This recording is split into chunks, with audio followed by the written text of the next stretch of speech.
I have a couple of written documents of some issues regarding comedy in the 21st century. And in recent news here in July 2015, they were just talking about how the CEO, the head guy over at Walt Disney, Mr. Eisner, made some comments that suggested that it's difficult to find women who are really attractive, hot, and who are also very funny. And it inspired a lot of debate and controversy, a lot of attitudes and beliefs, some rejection, and some people who are confused and what have you. And I think that's actually something worth talking about. Comedy is so important because of the informational healing that it brings to the equation. There's something about good comedy that purifies the spirit. I can't speak for all the comedians or the people who believe that they're comedians in terms of their personal intention. But I know when I see that something that gives people a sensation of connectedness to laughter. There's something within comedy that has to be almost silly, if you will, intellectually silly, but also true.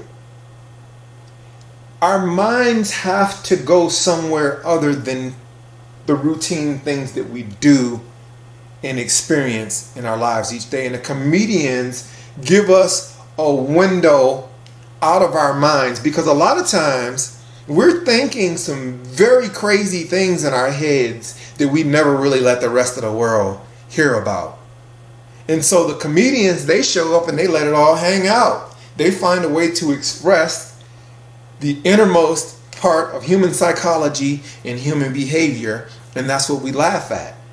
When you see a really attractive person doing comedy, it increases the sensation, because we're naturally attracted to things that make us feel really good.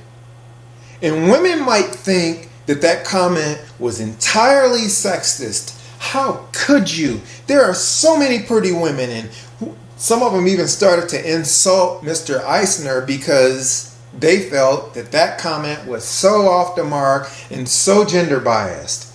But the fact is, if you look at the ratio compared to actual women in general versus comedians, there really aren't that many comedians who are female in general. For starters, there are a lot of them, but there aren't that many. Not the ones that really rise to that level of sellability to a mass market. I don't want to get into the demographics about who or who isn't beautiful based upon who should get in or get out. I think beauty has a lot more to do with things beyond just looks and makeup. When I'm thinking about what he means or might mean from a woman being hot, there has to be some incredible dimension beyond the funny. Because comedy is a very complicated venue. You're going to have to give up something of yourself to make comedy work. You're going to have to give up something more a lot of times than just jokes. And people can sense that and they can feel that. When you're thinking about what you want to feel from, it's natural to want that to look good. And I don't know what people's definitions are about what they want to consider ugly. But I have a piece that I'm including, that's a written piece, about that issue too.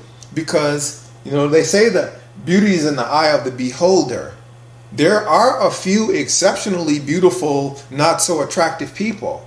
But most of the time, people who look really good garner a certain attention, whether they get something out of it or not. What I'm thinking is that if you really want to be empowered as a beautiful person so that you're actually independent, there's got to be something about you other than just beauty and makeup, because you won't get far. A lot of beautiful people suffer. And then when you become a public figure, it can be even worse, because something about comedy makes people not take you serious as a real person. Like, you've got to live the joke. And so a lot of female comedians, a lot of their content that they use as sellability is not about being funny as women. A lot of times they're talking about guys. There's something about talking about guys that makes them successful.